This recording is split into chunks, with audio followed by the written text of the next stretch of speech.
এই যে যেটা সিটি কর্পোরেশন এখন ঘোষণা হতে যাচ্ছে, এটা আমাদের বগুড়াবাসী বহুদিনের আমাদের প্রত্যাশা ছিল।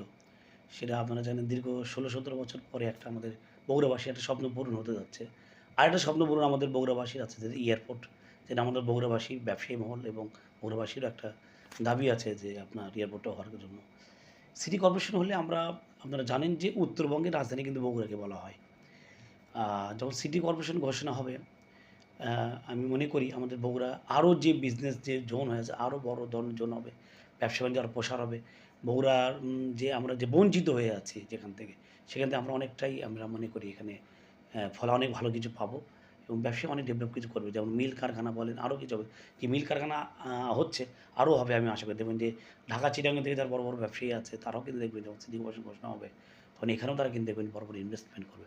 এতে দেখবেন যে আমাদের বগুড়ার যেটা এখন যা আছে আমি মনে করি সামনের দিকে আরও ডেভেলপ করবে বগুড়া এবং বগুড়াটা দেখবেন যে বাংলাদেশের মধ্যে একটা জোন হিসেবে পরিণত হবে।